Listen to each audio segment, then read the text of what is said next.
The best way to understand what's really going on in the world today is to journey back in time and dig up the ancient secrets of the past. Those ancient secrets have been hidden by the ruling class beneath the shifting sands of Egypt for more than 4,000 years.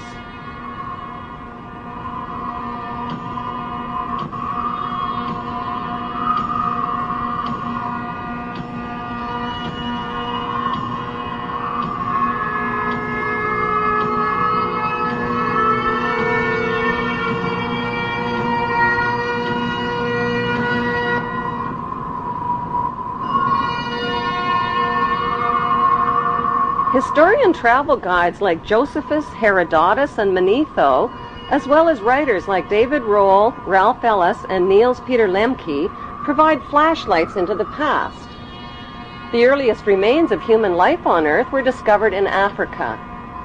The ancient Egyptians kept detailed records of their culture and history in tombs, in temples, and on pottery, using pictures and writings called hieroglyphics. Archaeology experts have found absolutely no evidence whatsoever that Hebrew Jews lived as slaves in Egypt or of their exodus from Egypt. The plain truth is that Moses didn't lead Hebrew slaves out of Egypt any more than Charlton Heston did. So who was that bearded man with a magical staff named Moses? There is not one shred of archaeological evidence for the existence of Moses or of any of the Bible's main cast of Hebrew characters, from Abraham to Jacob to Joseph to King David to King Solomon. There is, however, plenty of evidence for the existence of Egyptian pharaohs who these biblical characters are based on. The Bible's Old Testament has carefully covered up the connection between the Egyptian pharaohs and the Hebrew patriarchs by mixing up historical facts with myths and legends. The job of archaeology experts and historians is to separate fact from fiction. Modern archaeologists have confirmed that the Hebrews were not a race of people as once thought.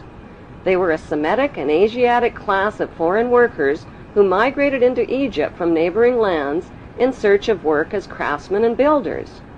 As their population multiplied over hundreds of years, they contributed to Egyptian technology, worshipped Egyptian gods, intermarried with Egyptian nobility, and gradually rose to positions of power and wealth in Egypt.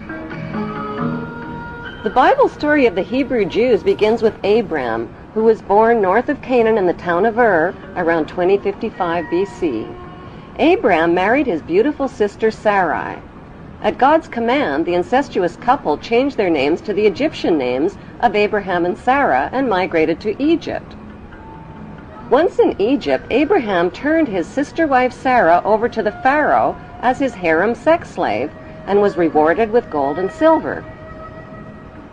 Abraham received covenants or promises from God. God promised to make his name great and to make a great nation for him. God also made a circumcision covenant with Abraham, commanding him to mark the flesh of his people and slaves by cutting off the protective foreskin of their penises. Circumcision was a painful barbaric custom that was introduced into Egypt near this same time and has survived to this day. It is the unnecessary mutilation of the genitals of little boys and implies that God made a mistake in design. This mutilation custom has more to do with a mark of Hebrew ownership than with hygiene. In the continuing Bible story, Abraham married an Egyptian woman named Hagar because his sister wife Sarah couldn't conceive, but at age 90, Sarah finally gave birth to a son named Isaac. Following God's order to sacrifice his son, Abraham hog-tied Isaac and picked up a knife to kill him. Just as Abraham was about to plunge the knife into Isaac, he learned God was only kidding.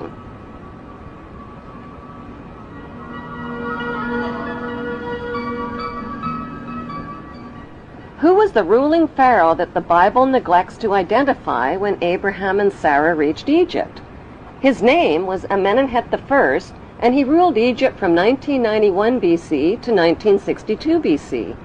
The name Amenemhet means Amen is the head. Besides Pharaoh Amenemhet and biblical Abraham living in the same place at the same time, is there any other evidence connecting biblical Abraham to Pharaoh Amenemhet I? According to Egyptian history, Pharaoh Amenemhet I was not of royal blood, and his family origin is unknown. Egyptology experts believe he seized the throne of Egypt after murdering Pharaoh Mentuhotep.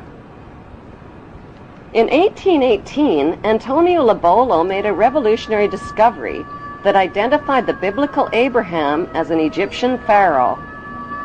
During Lobolo's excavations in the Egyptian Valley of the Kings, he exhumed 11 Egyptian mummies along with rolls of papyri inscribed with hieroglyphic writings and drawings.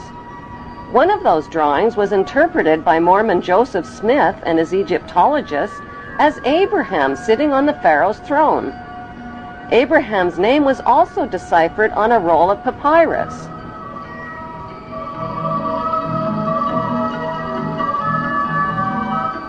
Joseph Smith published his controversial findings in the Book of Abraham in 1842 and was murdered 2 years later. Today, the only Egyptian pyramid tomb forbidden to the public is the tomb of Pharaoh Amenemhet I, who many researchers now believe is the biblical Abraham. Why have Egyptologists never found the remains of Pharaoh Amenemhet I or a biblical Abraham?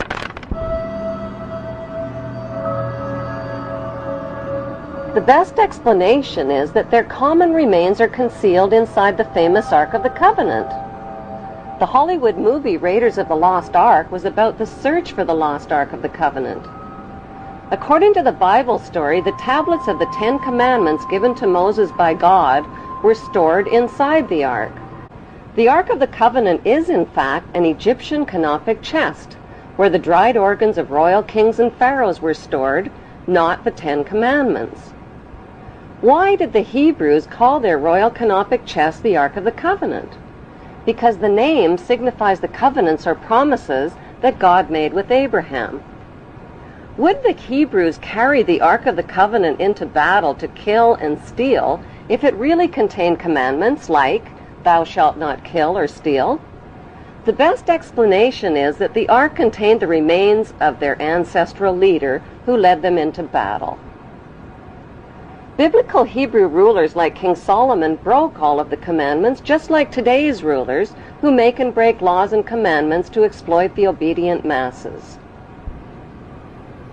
The evidence shows that the ancestral patriarch of the Hebrew Jews is Amenemhet I, and that his biblical name is Abraham. Since Pharaoh Amenemhet worshipped the god Amun, are Amun and the biblical God the same God? Michelangelo's Vatican painting of God depicts God as an angry, bearded white man. God's words, actions, and deeds in the Bible's Old Testament show God's extreme favoritism for the Hebrews generally and for Hebrew males in particular. By today's standards, that behavior is considered both racist and sexist. God admits to being a jealous God who approves of ritual human and animal sacrifice as proof that he is obeyed and worshipped above all other gods. He terrorizes, punishes, and kills the enemies of the Hebrews.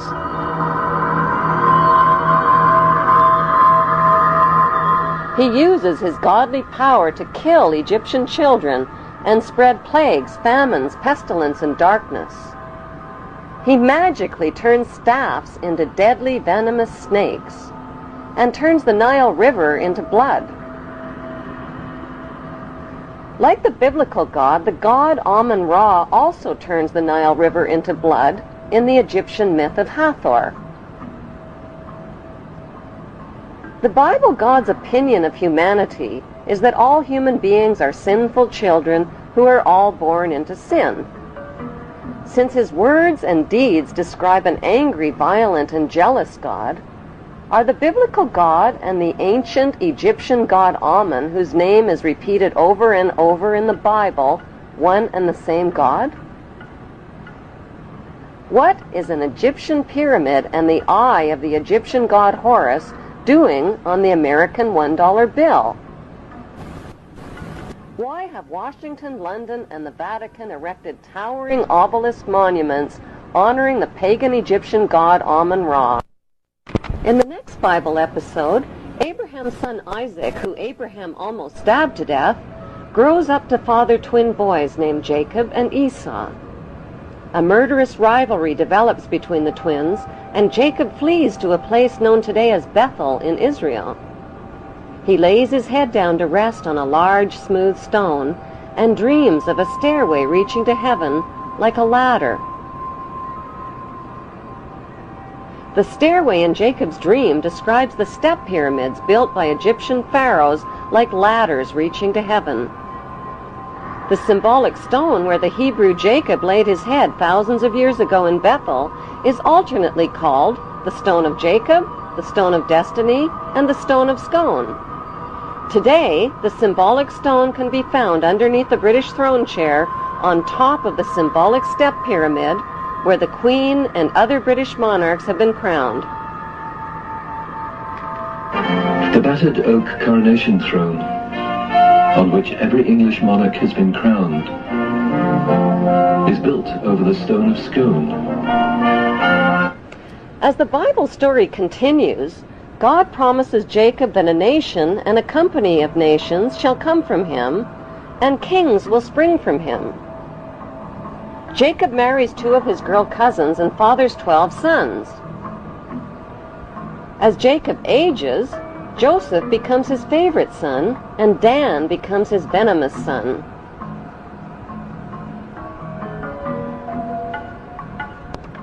Jacob eventually takes his sons and his Hebrew clan and migrates from Canaan into Egypt. This Hebrew migration into Egypt closely parallels Egyptian history when the Semitic Hyksos migrants overthrew the Egyptian pharaohs and seized the throne of Egypt. One of the Semitic Hyksos leaders who became king of Egypt was Yaqubeir.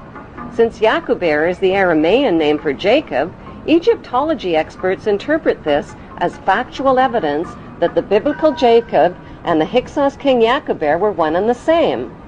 Historical records show that the Semitic Hyksos kings ruled Egypt for over 100 years.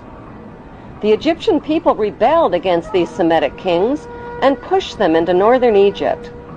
By 1500 BC, a peace agreement was reached between the Egyptians and the Semitic Hyksos, which allowed the Hyksos people to leave Egypt peaceably and move to Palestine and Jerusalem in the Egyptian-controlled land of Canaan.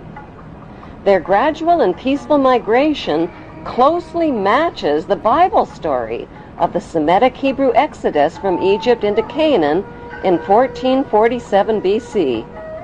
According to the Bible story, when the Hebrews arrived in Canaan, they renamed it Israel and divided the land up into 12 tribal states, which they named after the sons of Jacob. Jacob's favorite son Joseph stayed behind in Egypt.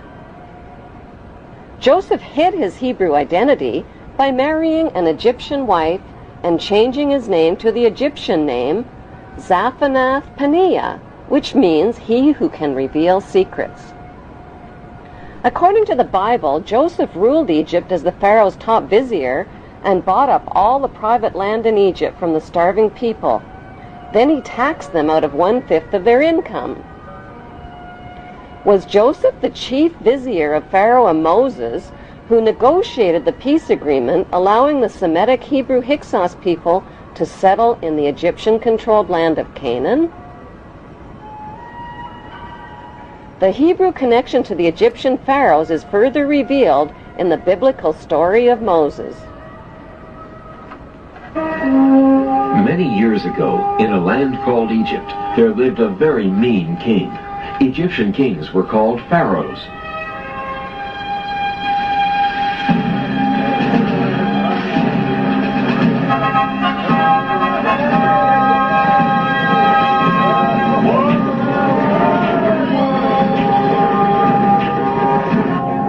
The story begins with the Egyptian pharaoh ordering the deaths of all Hebrew baby boys.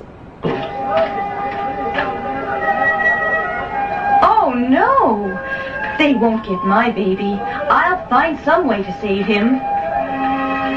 The Hebrew mother of baby Moses tries to save him by hiding him in the bulrushes on the Nile River. What's that? A baby! When baby Moses is found by the princess daughter of the Egyptian pharaoh, the princess decides to raise him as her own son. Moses now has two mothers, a royal Egyptian princess mother and a non-royal Hebrew mother who hides her identity as Moses' Hebrew mother, gets a job as a servant at the palace, and helps the princess raise Moses. Why did the Bible omit the historical names of the Pharaoh's princess daughter and the Pharaoh? Their historical identities can be found by comparing the dates and events of the Bible story with factual Egyptian history. All dates followed by the letters BC count backwards to 0, which is the beginning of today's Christian calendar. Bible researchers have calculated the birth of Moses at around 1520 BC. The ruling pharaoh of Egypt at that time was Thutmose I, and his princess daughter was Hatshepsut. Egyptian history verifies that Princess Hatshepsut married her brother named Pharaoh Thutmose II. But when Hatshepsut couldn't produce a male heir to the throne, her brother husband chose a non-royal mistress named Isis to produce a male heir and named their son Thutmose III. Hatshepsut raised the boy as her own son, even though Isis was his real birth mother. The Bible story of Moses closely matches the factual Egyptian story of Thutmose III. Even the names Moses and Thutmose are almost identical. In the Bible story, Moses gives up his big chance to be the richest, most powerful ruler in the ancient world to become a lowly, poverty-stricken Hebrew laborer. But wouldn't becoming ruler of Egypt and Canaan have been the most intelligent way to help his fellow Hebrews? The historical facts show that's exactly what Thutmose III did. Once he grew up to become Pharaoh of Egypt, Thutmose III organized military campaigns with his mighty armies and chariots and defeated the enemies of the Hebrew Hyksos who had settled in Canaan.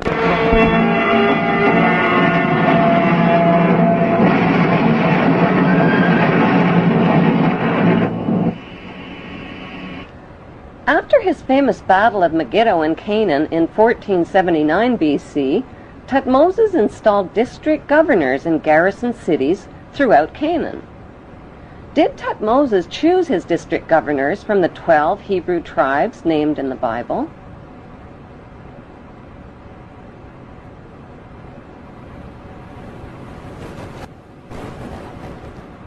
Is it just a coincidence that today's Temple of Isis, located on the Isle of Philae in Egypt, has the same name as Thutmose's mother?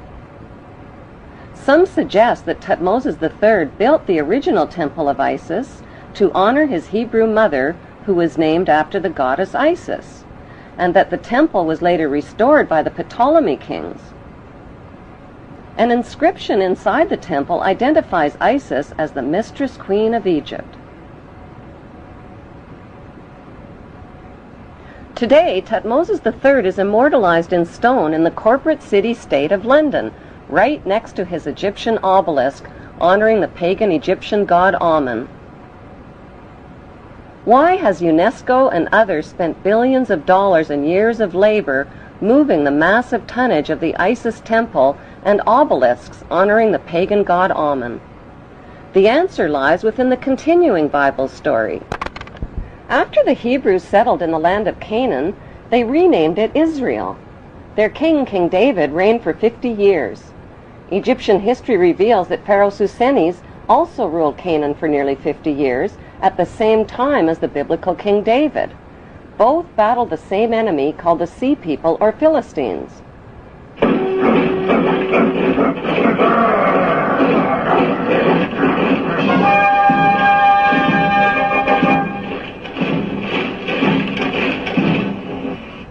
Both King David and Pharaoh Susenes had sons with almost identical names, Solomon and Simeon. The name of biblical King David's son, Sol-Amon, means son for Saul, and O-M-O-N is an alternative spelling of Ammon. The name of Pharaoh Susenes' son, Si-Amon, means son of Ammon.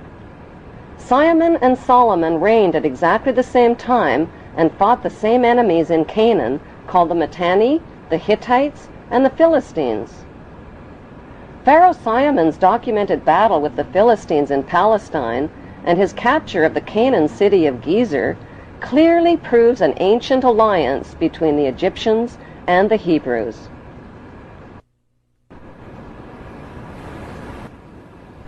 The famous King Solomon's Temple in Jerusalem means Temple of the Sun God Amun. According to the Talmud, King Solomon used the dark power of his magic ring to conjure up demons to help him build his temple.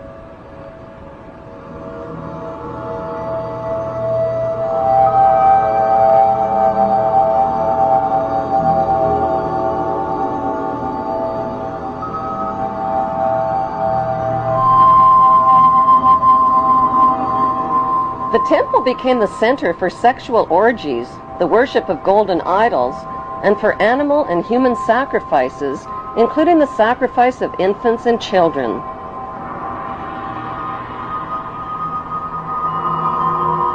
The biblical Ark of the Covenant was stored inside King Solomon's temple. The Ark had 4 gold rings built into its 4 corners, each representing the 4 corners of the earth over which descendants of the biblical Abraham are destined to rule. Since archaeologists claim the biblical King Solomon was no more real than the evil wizard Saruman from the movie Lord of the Rings, who built King Solomon's temple?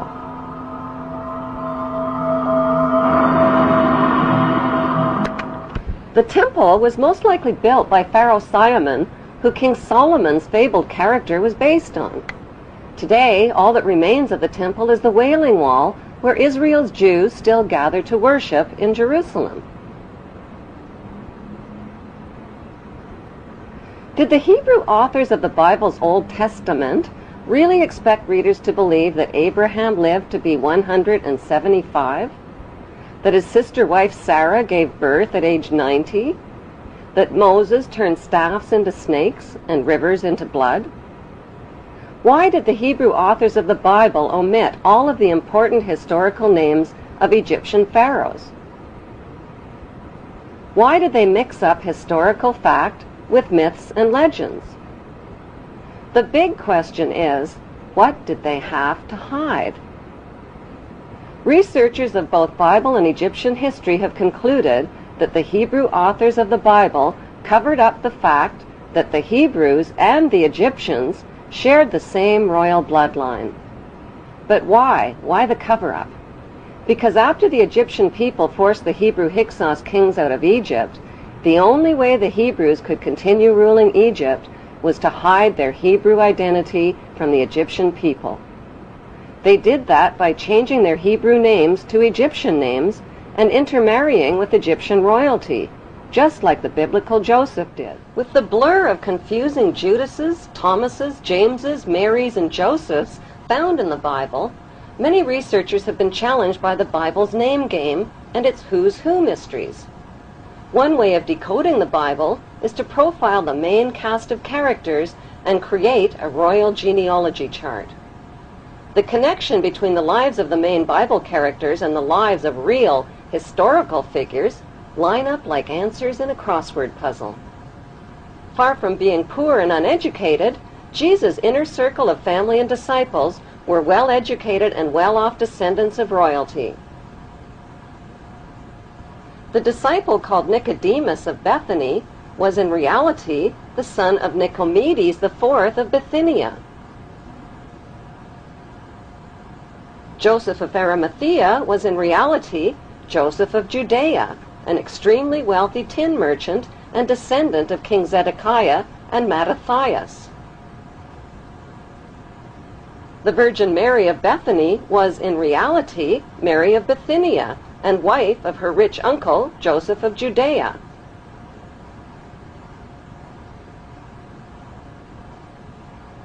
Mary Magdalene, Jesus of Nazareth, Thomas, and James were the wealthy royal offspring of Hebrew-Egyptian Ptolemy queen Cleopatra VII.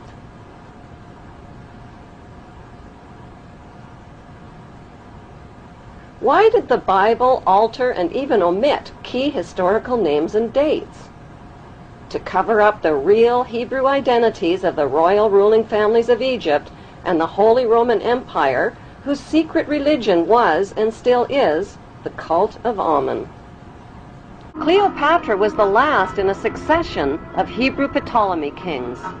Although Cleopatra is considered to be the last of the Egyptian pharaohs, author Ralph Ellis claims that Jesus was the last of the Hebrew pharaohs of Egypt.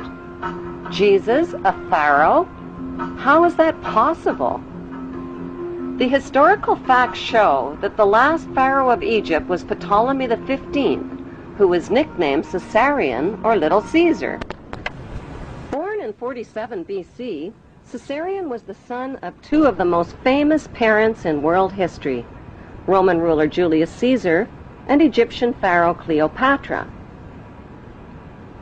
When Caesarion's mother, Cleopatra, proclaimed herself to be the reincarnation of the virgin goddess Isis, Caesarion became the son of a virgin mother goddess. When Caesarion's father, Julius Caesar, was elevated to the status of god by the Roman Senate, Caesarion was recognized as the son of God and heir to God's kingdom, the Roman Empire. Caesarion was also recognized as the son of God in Egypt after his mother named him co-ruling pharaoh of Egypt. Cleopatra declared Caesarion to be the king of kings at the age of 13 during the Donations of Alexandria ceremony in 34 BC.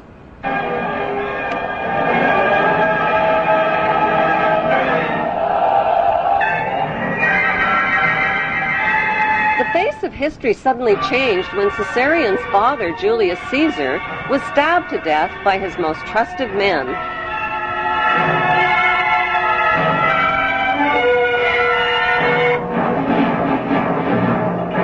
Octavian, the adopted son of Julius Caesar, swiftly seized power as the new Roman emperor.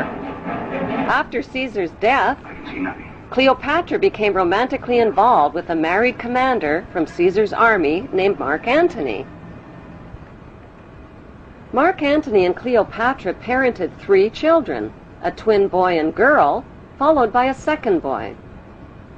Since Caesarion was Julius Caesar's son and the rightful heir to the Roman Empire, Cleopatra feared for his safety.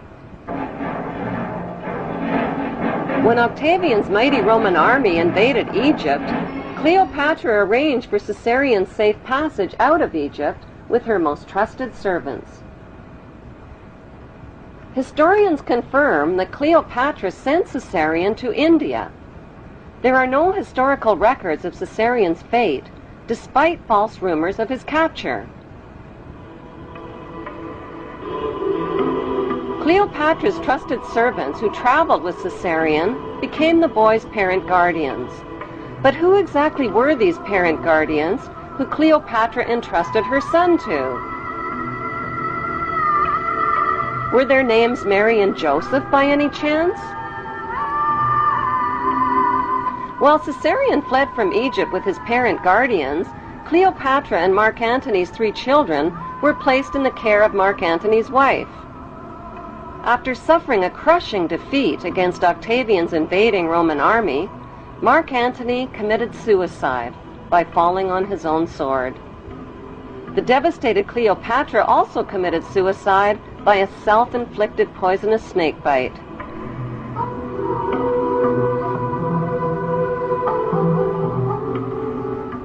While traveling undercover through Egypt with his parent guardians, Caesarion was forced to hide his identity and change his name.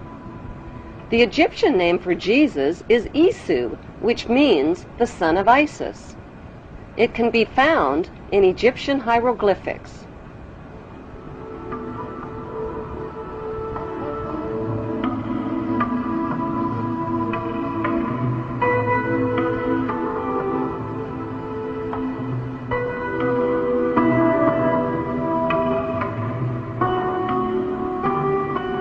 Matthew 2, verses 13 and 14 of the Bible tell a parallel story of the young child Jesus and his mother fleeing into Egypt with Joseph under the cover of night.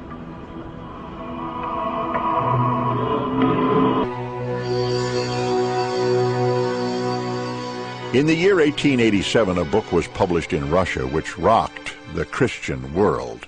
It was vilified and condemned. It was called The Unknown Life of Jesus Christ. The writer, Nicholas Notovich, was a respected journalist. Notovich claimed his book was a factual report of a trip he made to the Himalayan mountains in remote northern India. Notovich may well have been the first outsider to make his way to Hemis, an isolated Buddhist monastery hidden high in the Asian mountaintops. Gaining the confidence of an elderly monk, he was shown ancient scrolls which tell the story of a scholar and prophet named Issa. In these secret records, Issa is described as a foreigner from a small Mediterranean country. The stranger arrived in India as a teenaged boy to study the teachings of the Buddha. And according to the scrolls, he lived here 500 years after the prophet Buddha died, a time that coincides exactly with the lost years of Jesus. Nicholas Notovich was convinced that Issa was Jesus of Nazareth, and that he carried back to his homeland the principles of Buddhism.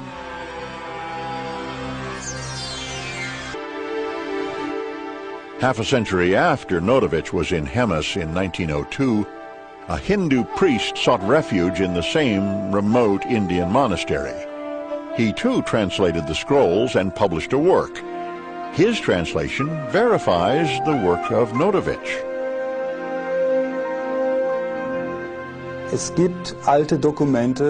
Ancient writings do exist from both Persia as well as India that Jesus did indeed travel to India, but we do not have 100% proof that he was there. The proof, however, does lie in his teachings when compared to sacred Buddhist writings. Today, Queen Elizabeth II is the head of state of the great nation of the Hebrew Covenant called Great Britain. Her genealogy chart, according to the College of Heralds in London, traces her blue bloodline back to Abraham, whom many modern scholars believe to be the Egyptian pharaoh, Amenemhet I. By connecting 22 dots, the true Hebrew and royal Egyptian identity of Queen Elizabeth II comes into focus. Number 1. What is the stone of Jacob, a Hebrew patriarch, doing beneath the Queen's throne chair? Number 2. Why was the Queen crowned at her coronation ceremony on top of a symbolic Egyptian step pyramid? Number 3. The monarch's crown has 12 stones at the base, each representing the 12 Hebrew tribes. The 12 stones of the 12 tribes were also worn on the breastplate of Hebrew high priests in Canaan. Number 4. The Union Jack represents the reunion of the United Kingdom of the 12 tribes of Jacob, or Jacob. The Union Jack is red, white, and blue, the same colors as the 3 crowns of Egypt. Number 5. The royal scepter originates in ancient Egypt and was carried by the Egyptian god Amun and by Egyptian pharaohs, who called themselves the Son of God. The royal scepter is now carried by pharaonic descendant Queen Elizabeth II. Her scepter contains the world's largest cut diamond, called the Star of Africa.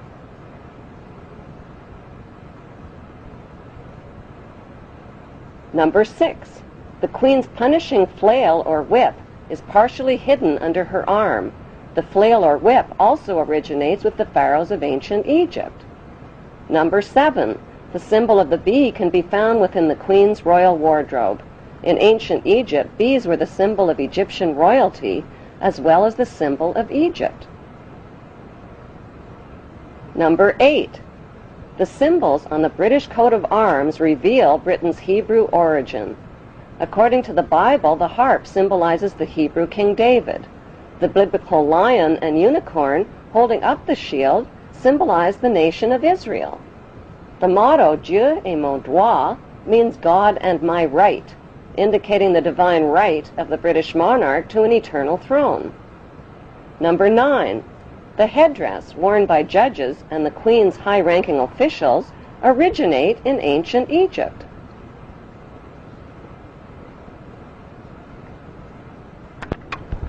Number 10.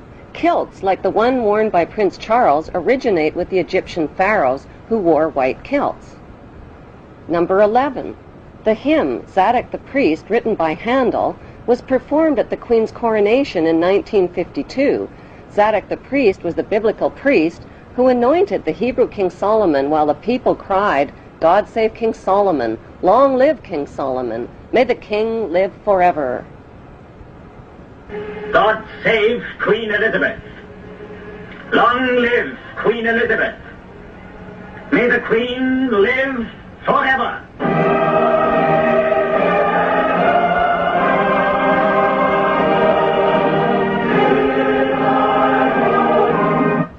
Number 12. During the coronation ceremony, the Queen turns to face the four corners of the globe. The orb carried by the Queen represents the globe over which the monarch rules.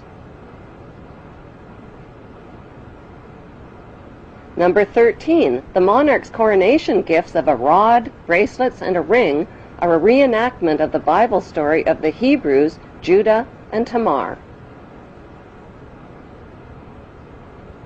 Number 14. Royal jubilees originate in ancient Egypt. Egyptian pharaohs celebrated their jubilees after 30 years of rule. In pharaonic tradition, the Queen has celebrated both silver and golden jubilees.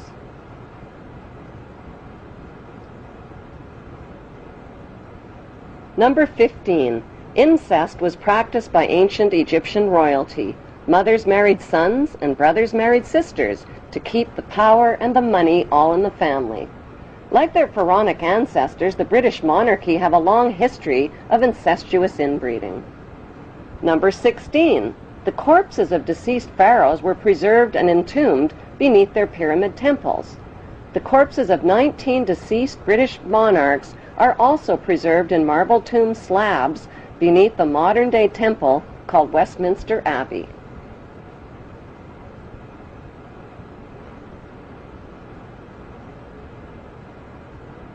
Number 17. The ancient pharaohs advertised their power with their image on coins and stone monuments. The power of the Queen worldwide is advertised with her image printed on more coins and stamps than any other head of state in history.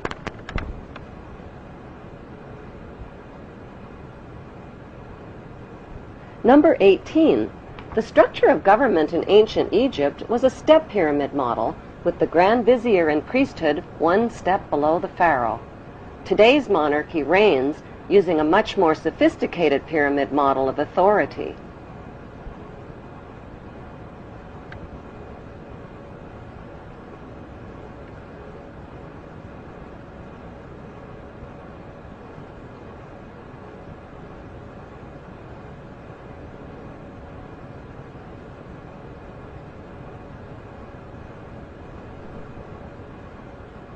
Number 19. The Pope's headdress is strikingly similar to the headdress of the Egyptian god Amun. His bent cross resembles the scepter of Amun. Number 20. Like the Egyptian pharaohs, British monarchs wear signet rings, which over the millennia have been passed down from their Hebrew ancestors. Number 21. The British Mint recently printed legal tender coins called the One True Ring and the Ring of Power. On one side of the coin is Queen Elizabeth II. On the flip side is the ring from Lord of the Rings. These legal tender coins printed by the British Mint raise the disturbing question, who is the real Lord of the Rings? One ring to rule them all. The inscription on the ring reads, "One ring to rule them all, one ring to find them, one ring to bring them all, and in the darkness of their ignorance, bind them." Number 22. The covenant that the biblical God gave to Abraham was a promise to make his name great and to make for him a great nation. Today, Great Britain is the only nation called great. In Hebrew, the word Britain literally means land of the covenant, and British means man of the covenant.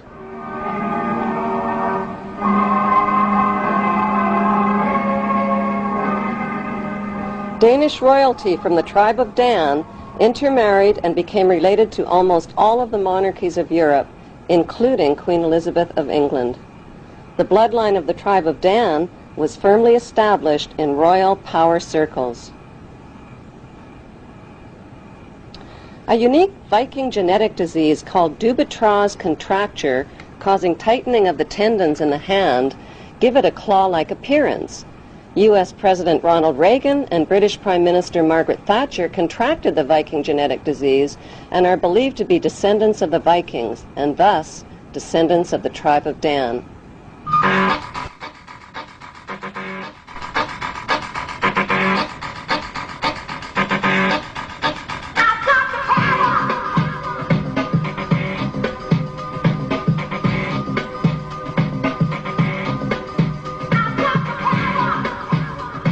The media has misled the public into believing that Queen Elizabeth II is a symbolic ceremonial figurehead with little or no real power, that she is a cold but harmless old relic who passes her time sipping tea at the palace. Nothing could be further from the truth. As British monarch, Queen Elizabeth II is the wealthiest, most powerful person on earth. She embodies the crown and supreme world power. Presidents of the United States are forbidden any title of nobility and are subservient to the monarch. The U.S. President is Commander-in-Chief of the Armed Forces based at Camp David, which is known to insiders as Camp King David. Prime Ministers in Commonwealth nations like Canada and Australia are also subservient representatives of the British King or Queen. They are her spokesmen. The Governor-Generals of the Queen's Commonwealth nations represent and exercise the Queen's power on her behalf. What the general public doesn't realize is that their leaders are only representatives of the monarch and do not possess the power. They exercise the power. They do not reign, they rule. The monarch, on the other hand, reigns but does not rule, possesses the power but does not exercise it. By delegating her powers instead of exercising her powers, the Queen is left safely outside and above the conflicts and divisions of the political process. She is protected from becoming a target of political hostilities. Meanwhile, the general public is kept in the dark about the true powers that the Queen actually possesses, powers that she delegates but has not yet chosen to exercise. So what exactly are these powers that the Queen possesses but has not chosen to exercise? Her powers include the power to choose the Prime Minister and to dismiss the Prime Minister through her Governor-General, the power to dismiss ministers and the government, the power to dissolve Parliament and call new elections, the power to refuse legislation passed by Parliament, the power to command the armed forces and raise a personal militia. She has the power to read confidential government documents and intelligence reports, the power to declare a state of emergency and issue proclamations. She has the power to call elections and enact laws in Her Majesty's name. Few people realize that not a single law is passed without the Queen's consent. She has the power to exercise Crown prerogatives, which means the Queen can declare war through her Prime Minister without even the agreement of Parliament. She has the power to grant and bestow titles and honors like Sir, the power to pardon convicted criminals. So why has the Queen been allowed to legally possess all of these supreme powers? For the sake of tradition? What exactly is the meaning of the term the Crown? The Crown is defined as executive powers exercised in the name of the monarch. The actual crown itself, worn by the monarch, is a symbol of the Queen's executive powers. The Parliamentary Oaths Act of 1866 requires all leaders of 54 Commonwealth nations to swear an oath of loyalty to the Queen, not to the people who elected them. I swear by Almighty God that I will be faithful and bear true allegiance to Her Majesty Queen Elizabeth, her heirs and successors according to law, so help me God. Those who do not swear allegiance to the Queen are deemed unfit for office, including the Prime Minister, police, military, judges, legislators, lawyers, and public servants. New citizens to the Queen's Commonwealth nations must swear allegiance to Her Majesty the Queen. Public land in the Queen's colonies like Canada is called Crown land and includes Aboriginal land. Government corporations are called Crown corporations. The Central Bank of Canada and the Canadian Mint are Crown corporations independent of most government controls. Neither Canada nor Australia, two huge and independent countries in their own right, has dispensed with her services as their head of state. Forms, stationery, and printing are printed by the Queen's printer. Canadian warships are called HMCS, Her Majesty's Canadian Ship, and in Australia they're called HMAS, Her Majesty's Australian Ship. Canada's National Police Force is called the Royal Canadian Mounted Police. All government contracts are between a company or individual and Her Majesty. Court summons are issued in the name of the Queen, and all public inquiries are called royal commissions. Commonwealth money carries the Queen's image worldwide as a reminder of her authority. The Queen is the lifetime hereditary head of state of Great Britain and her colonies and is unelected and unaccountable. It is against the law to advocate the abolition of the monarchy. After the revolution, the French started calling her the lady, but in English, the Queen is still the Queen. Move, I tell you. Originally, in India, Persia, and Arabia, she was male and weak. Check, Your Grace. But she changed sex in Europe in the Middle Ages and became the strongest of all chess pieces. I fear the Queen is powerless now. The Queen is never powerless. For example... What is the cost to British taxpayers to support the Queen and her blue blood entourage? The Public Accounts Committee and National Audit Office are forbidden to examine Queen Elizabeth Windsor's family finances, but the civil list payments are reviewed every 10 years. So for the year ended March 2002, the running expenses of the Windsor household were £7.9 million. Family spending, £35.3 million. Security, £30 million. And the list goes on. How much is the Queen actually worth? The Queen's wealth is divided into three categories. Her wealth as the monarch, her visible personal wealth, and her invisible personal wealth. The Queen's wealth as the monarch includes 54 Commonwealth nations worldwide, millions of acres of Crown land and resources, thousands of Crown corporations, and the corporate city-state of London, which is the capital of world finance. The Queen's visible personal wealth, which was accumulated tax-free until 1992, includes royal yachts, Rolls-Royces, racehorses, 5 castles, the world's largest collection of jewels, 20,000 old masterpieces, and billions of Class A shares in blue-chip stocks and bonds, which have been invested and reinvested over and over again tax-free. Most of the Queen's family fortune was inherited from her ancestors' illegal opium trade with China and the black slave trade. In 1977, the Bank of England Nominees was established to hide the Queen's personal portfolio of wealth. As the British monarch, the Queen has access to privileged information, state secrets, and the world's top financiers. She is immune to accusations of insider trading or conflicts of interest. Her financial portfolio includes Rio Tinto, General Electric, Royal Dutch Shell, British Petroleum, Archer Daniels Midland, and the list goes on.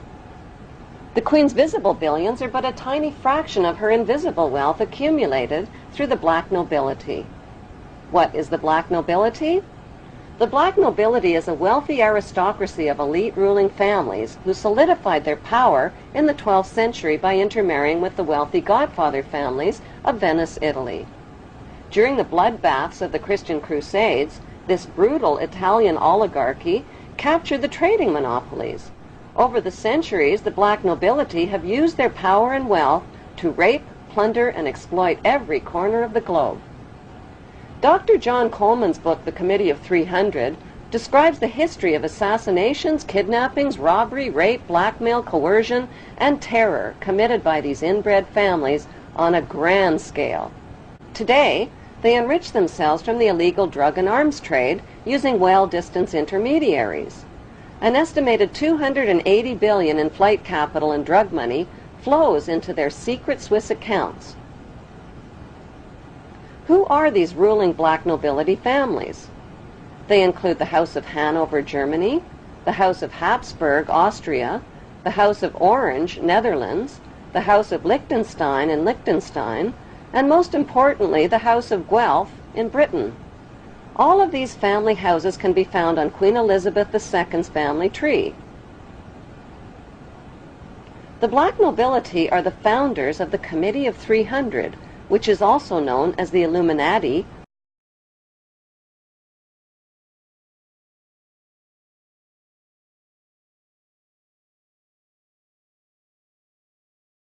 The Illuminati was formed to achieve one main objective, one world government called the New World Order. NWO spells own, backwards.